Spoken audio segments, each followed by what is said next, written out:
Lalu apakah Bapak Uskup mungkin sudah tahu kalau Bapak Uskup nih akan jadi uskup? Sudah ada firasat gitu nggak Bapak Uskup? Boleh dijawab Bapak Uskup. Ini pertanyaan malu-maluin. Kenapa tuh Bapak Uskup? Ya, tidak ada yang mau jadi uskup.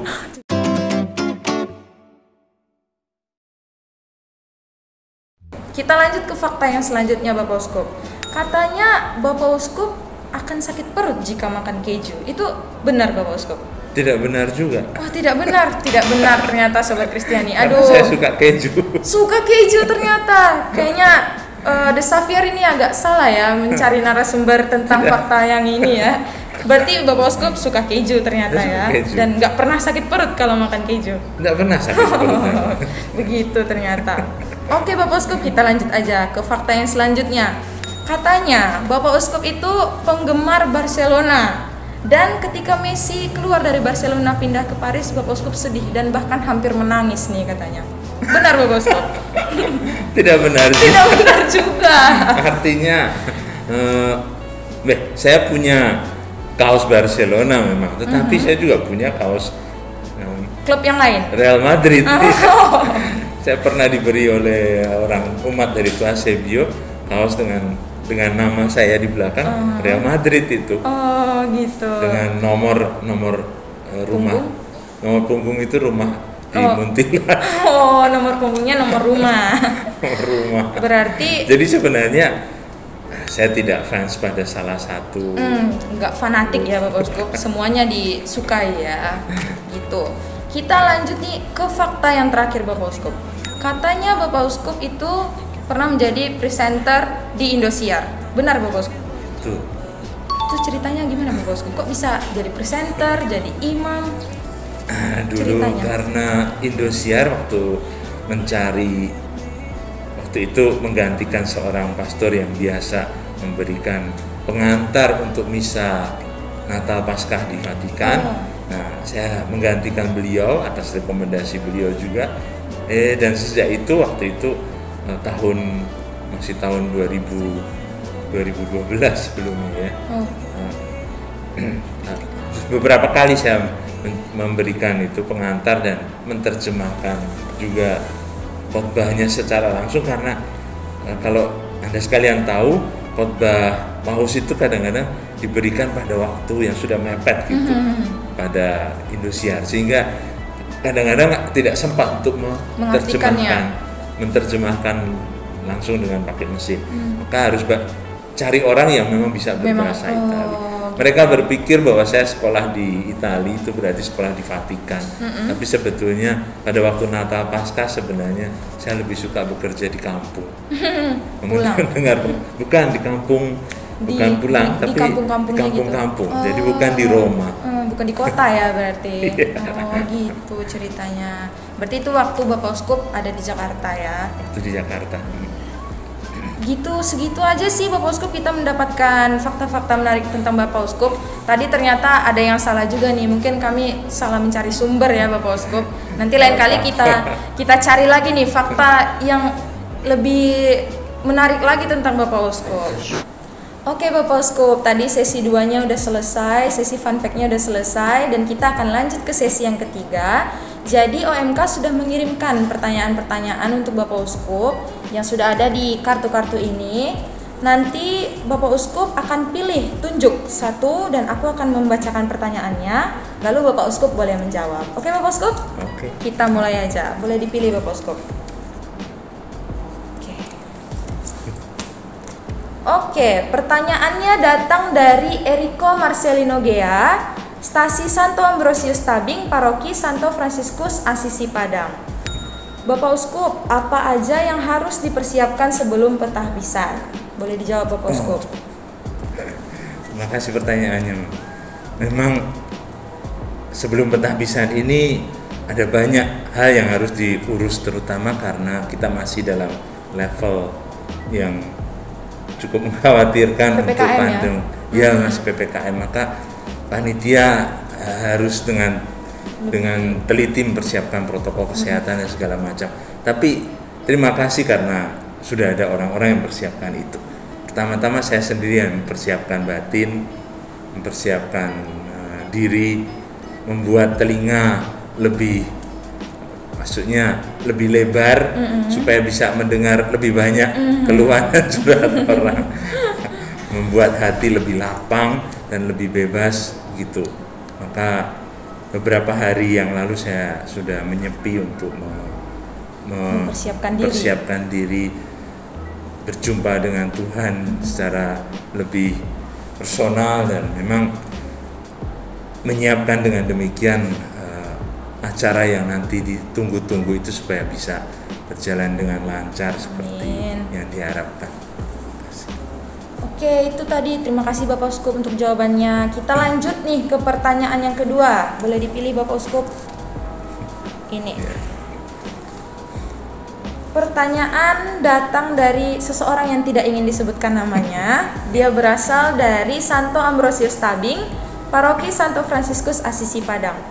Bapak Uskup pernah kepikiran nggak kalau Bapak Uskup ini salah jalan dalam panggilan nih Bapak Uskup? Lalu gimana akhirnya Bapak Uskup yakin kalau ini adalah jalan yang dipilihkan Tuhan, dipersiapkan Tuhan untuk Bapak Uskup? Boleh dijawab Bapak Uskup. Bagus sekali pertanyaannya ya.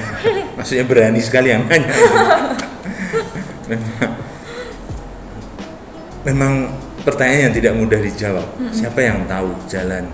Karena jalan manusia dan jalan Tuhan sering berbeda seperti bumi dan langit. Tapi satu pengalaman. Pertanyaan tadi mengingatkan saya pada satu pengalaman krisis yang saya alami waktu saya di novisia.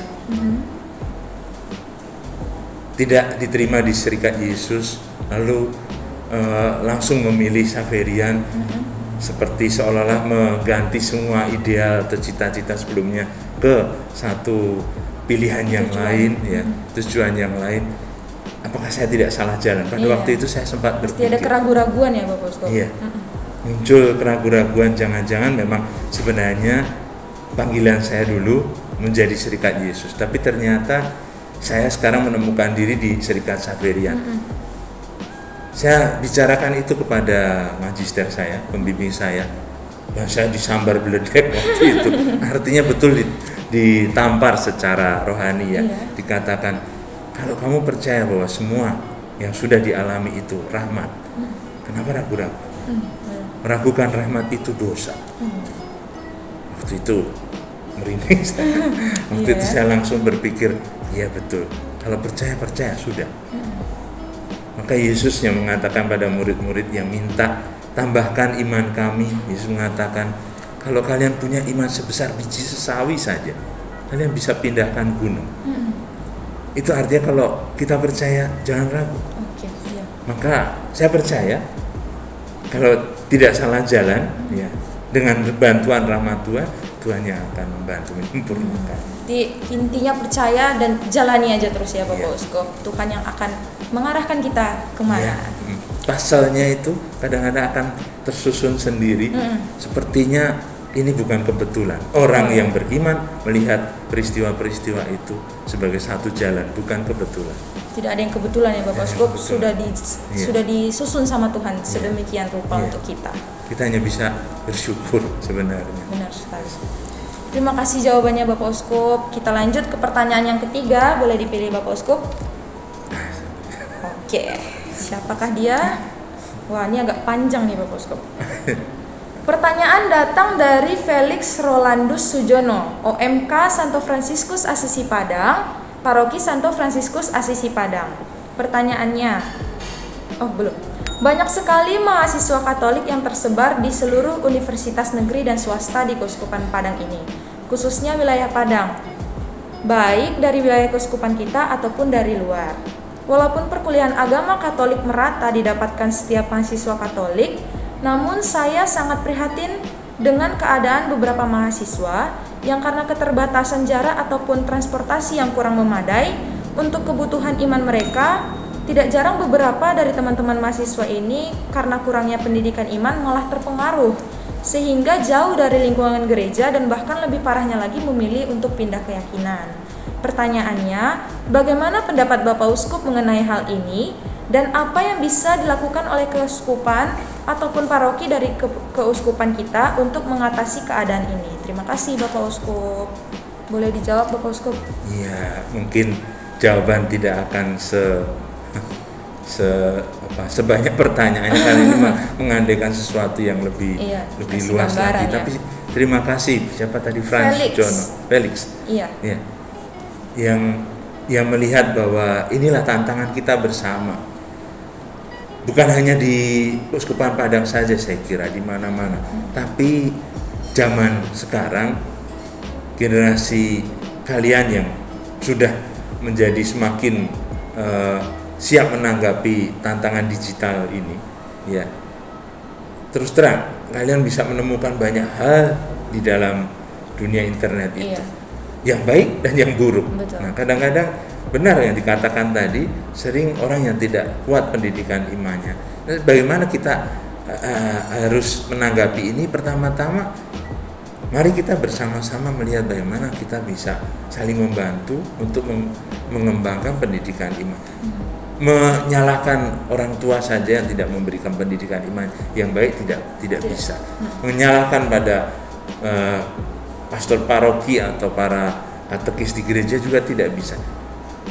Zamannya milik kalian. Maka mari kita tanggapi tantangan ini dengan sesuatu yang kreatif, yang inovatif, mencoba untuk menarik teman-teman untuk ikut bersama membuat satu program, mengembangkan program yang bisa di-share, dibagikan bersama. Bahkan mungkin bukan hanya kita saja yang membagikan, tapi juga mengambil dari teman-teman yang lain. Saya kira dengan situasi pandemik ini rupanya ada blessing in disguise juga, karena apa? Jaringan menjadi semakin luas. Tidak terbatas pada paroki saja, tapi keuskupan bahkan nasional seluruh Indonesia.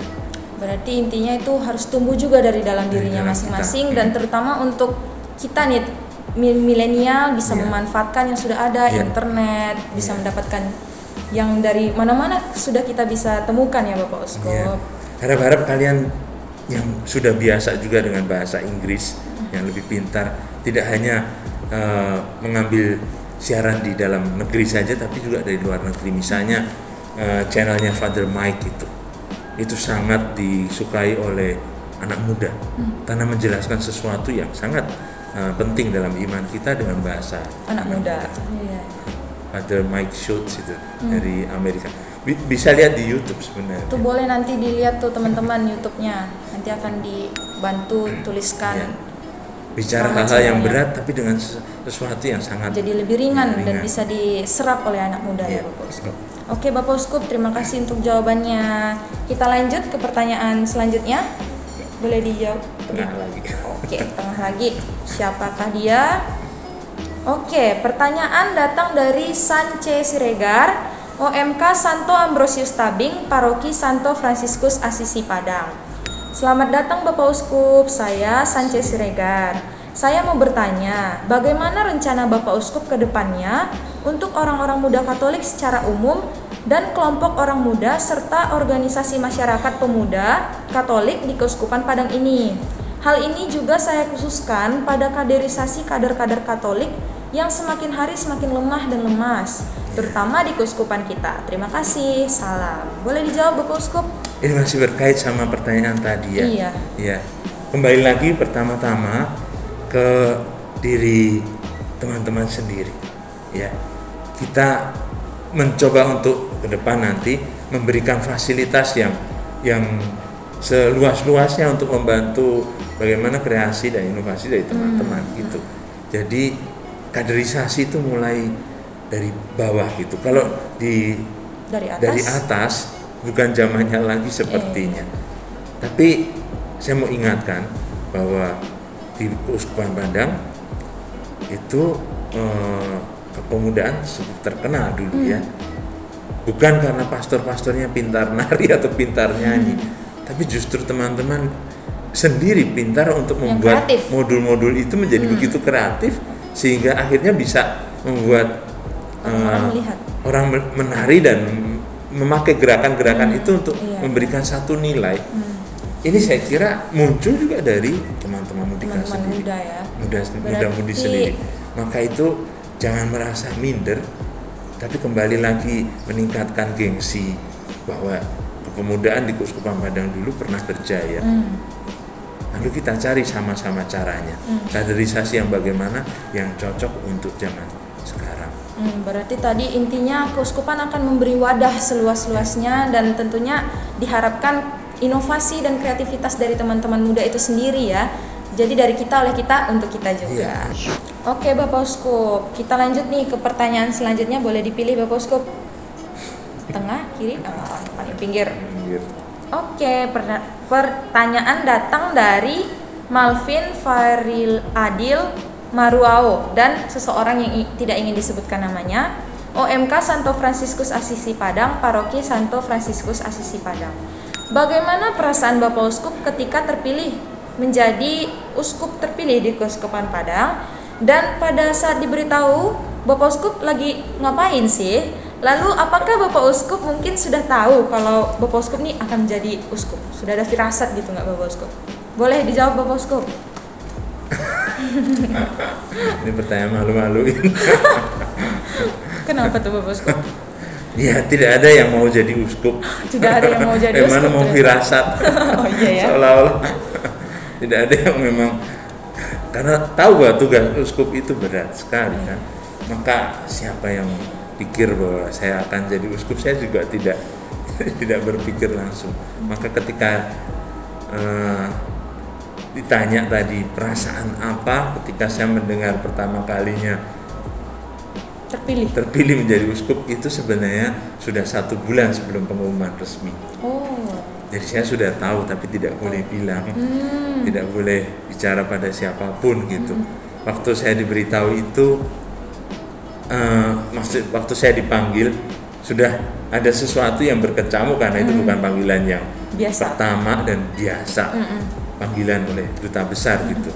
Itu panggilan yang kesekian kali, lalu tiba-tiba kok ini jadi agak serius ini panggilannya. Agak beda ya, agak beda. Saya sudah mempersiapkan sesuatu yang memang saya pikir kalau tidak memang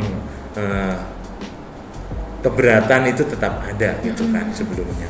Dan waktu Bapak Duta Besar memanggil saya ke ruang tengah dan bicara atas nama Bapak Suci Paus Fransiskus, tiba-tiba plong gitu, lepas semua apa yang tadi saya persiapkan. Saya tidak bisa bicara, memang tidak perlu bicara katanya, dengarkan saja dulu, lalu disuruh berdoa di depan sakramen kudus di kapel begitu. Ditinggalkan cukup lama di sana. Yang menurut saya waktu itu menguasai perasaan saya adalah ketika Bapak Duta Besar mengatakan suara Bapak Suci sendiri, seperti seolah-olah saya mendengar dari Paus Fransiskus sendiri pengangkatan ini, menyampaikan putusan ini. Lalu kalau Paus yang minta, bagaimana saya bisa menolak? Gak bisa nolak lah. Itu pikiran saya pada waktu itu, sehingga akhirnya kalau ditanya perasaan apa persis pada saat itu, sesudah saya berdoa akhirnya mengatakan kesediaan saya, perasaan saya itu plong begitu, malah justru tidak ada beban. Padahal jadi, sebelumnya berat sebenarnya campur aduk, karena tadi ditanya sedang mengerjakan apa. Itu. Saya sedang mengerjakan akreditasi, mempersiapkan akreditasi kampus karena saya wakil ketua satu akademik. Jadi bagian waktu itu sedang ada revisi kurikulum sesuai dengan usulan Merdeka Belajar, kampus Merdeka itu kan. Aduh, sudah banyak hal yang berkecamuk, dan tiba-tiba dipanggil. Akhirnya saya pasrah saja dan mengatakan, kalau itu pilihan dari Bapak Paus sendiri, saya terima. Berarti itu tadi sama kayak percaya, yakin ini sudah dipilihkan Tuhan ya untuk Bapak Uskup. Betul, waktu itu saya sedang baca buku tentang Bunda Maria, lalu Bapak Duta Besar sendiri yang mengatakan seperti Bunda Maria, mengatakan aku hamba terjadilah Tuhan, padaku, dan menjadi merasa benar sekali. Berarti dengan kata-kata itu malah bebannya malah hilang ya. Oke, terima kasih Bapak Uskup untuk jawabannya. Kita lanjut. Tinggal 2. Pilih 1. Oke, siapakah dia? Pertanyaan datang dari Erwin Haryanto Simarmata. OMK Santo Ambrosius Tabing, Paroki Santo Fransiskus Asisi Padang. Pertanyaannya, bagaimana proses pemilihan Bapak Uskup? Ini juga masih terkait dengan Iya, ternyata. Iya, sebenarnya proses pemilihan yang resmi saya baru pertama kali ya, saya Iya. tidak tahu tentu saja. Ya, biasa dicari 3 nama gitu. Siapa tidak pernah tahu secara persis gitu. 3 nama yang mulai didalami dari orang-orang yang kemudian pertama uskup yang mengusulkan sendiri, tapi kemudian akhirnya bertanya pada orang-orang dekat dan orang-orang yang dianggap bisa memberikan informasi bukan hanya di Padang tapi juga di seluruh yang uskupan lain, uskup-uskup yang pernah bertemu dengan calon-calon itu. Dan tidak 3 nama itu yang nanti diserahkan ke kongregasi untuk klerus, dan akhirnya dari 3 nama itu diolah lagi di sana dan akhirnya diberikan kepada Paus Bapak Suci. Baru diumumkan. Berarti udah ada 3 kandidatnya, baru didalami orangnya. Iya. Mungkin ada orang-orang yang bersaksi tentang 3 kandidat itu kan? Ada orang yang mengatakan cukup cepat pemilihan uskup Padang ini, tapi ada juga yang mengatakan cukup terlalu lama sejak dari yang ditanya waktu awal gitu. Ya, tidak tahu, yang jelas memang saya sendiri memang tidak berpikir mengikuti proses. Menjalani aja ya. Saya jalani saja. Berarti puji Tuhan sudah hadir kan akhirnya gembala kita. Terima kasih pertanyaan-pertanyaan. Mungkin segitu aja pertanyaan dari teman-teman OMK yang benar-benar antusias nih menyambut kehadiran Bapak Uskup Tabisan, dan juga mungkin itu bagian dari curhatan-curhatan hati OMK ya Bapak Uskup yang ingin bercerita dengan Bapak Uskup tapi tidak bisa secara langsung, dan semoga nanti kedepannya akan ada waktu kita bisa bertemu bersama-sama dengan Bapak Uskup lagi. Tentu. Oke Bapak Uskup, mungkin dari pertanyaan-pertanyaan tadi sudah kita udah mengarah ke akhir video kita nih kali ini. Mungkin Bapak Uskup bisa nih kasih harapan dan pesan untuk umat-umat Keuskupan Padang, terutama juga di masa pandemi ini kan butuh peneguhan. Boleh Bapak Uskup? 2 hal saja, terutama untuk teman-teman muda. Oke, teman-teman muda. Pandemik ini tentu saja ada meninggalkan sesuatu kepada kita semua, baik dalam pekerjaan maupun studi yang kalian sedang alami begitu, jalankan. Tapi juga menjadi berkat karena kalau kita mau lihat sisi positifnya, ya, mengembangkan hal-hal yang ternyata tidak pernah dipikirkan dulu. Ya, benar. Kemampuan yang tetap harus didukung dengan tentu saja finansial juga.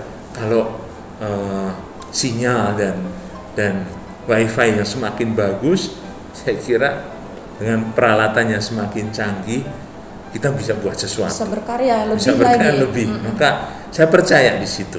Dan karena itu pesan pertama, jangan takut pada kenyataan seolah-olah gereja menjadi kosong karena masuk dalam suasana atau zamannya gereja virtual begitu. Gereja yang seolah-olah kok harus ditentukan dengan semua yang online atau kan tidak bisa lagi bebas seperti dulu karena bertemu.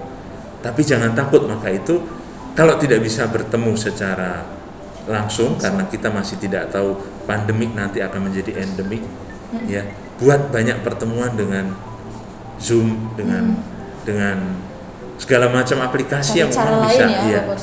Tapi memang untuk menjadi orang-orang muda Katolik, ya, yang handal, yang betul-betul menjawab panggilannya, harus bertemu. Artinya meskipun kita dibatasi oleh protokol kesehatan dan segala macam, yang namanya paguyuban itu kalau mau guyub tetap harus mau cari cara untuk bertemu. Ya, itu yang pertama tadi, jangan takut. Yang kedua berarti kita juga harus keluar dari kesendirian kita, keluar dari ketertutupan kita untuk menciptakan mungkin kesempatan betul harus berkumpul, tidak perlu banyak orang, tapi teman-teman yang ada 5, 6, 7 orang ini akan menyebar, membuat menularkan sesuatu pada teman-teman yang lain. Ya, jadi semangatnya bukan tertutup justru karena kita takut, kita paranoid, tapi justru menjadi semakin luas. Sebaran semangatnya. Ya. Berarti tadi intinya jangan takut dan keluar dari kesendirian. Gitu. Oke Bapak Uskup, semoga harapan Bapak Uskup untuk teman-teman muda ini bisa disemangati juga oleh teman-teman muda, dan tentunya meskipun masa online, masa pandemi seperti ini, tetap harus berkarya ya Bapak Uskup, dengan memanfaatkan apa yang ada, internet sudah canggih, wifi dan segala macamnya, dan tentunya Keuskupan Padang akan membantu mewadahi teman-teman OMK ini untuk berinovasi dan berkreasi, gitu ya Bapak Uskup. Kita cari dana bersama-sama. Iya, untuk dana tentu harus lebih kuat lagi semangatnya Bapak Uskup. Oke Bapak Uskup, kayaknya dari tadi kita udah ngomong lama banget nih ngobrol-ngobrolnya. Terima kasih Bapak Uskup sudah menyempatkan diri untuk ngobrol bareng kami, OMK Keuskupan Padang diwakili oleh tim De Xavier. Terus juga semoga Bapak Uskup sehat sampai nanti hari tahbisan semuanya berjalan dengan lancar. Lalu juga untuk teman-teman, semoga melalui ngobrol-ngobrol kita bareng Uskup hari ini, kita semakin bisa mengenal dan semakin dekat dengan Bapak Uskup kita yang baru. Dan semoga tentunya harapan yang sudah disampaikan Bapak Uskup tadi, pesan-pesannya bisa kita serap dan juga bisa menjadi semangat untuk kita OMK untuk terus berkarya, gitu ya Bapak Uskup. Oh iya Sobat Kristiani, juga jangan lupa dukung tim De Xavier supaya makin semangat nih bikin video-video yang lebih menarik dan tentunya bisa memberikan informasi terbaru dengan kalian semuanya. Dengan cara jangan lupa subscribe, like dan komen channel YouTube-nya De Xavier, dan juga jangan lupa nonton video-video kami yang sebelumnya, konten-konten terkait pendalaman iman dan juga dialog antar agama, supaya kiranya Tuhan kita Yesus Kristus semakin dikenal dan dicintai oleh segala bangsa. Makasih ya teman-teman udah nonton, sampai jumpa di video selanjutnya. Dadah.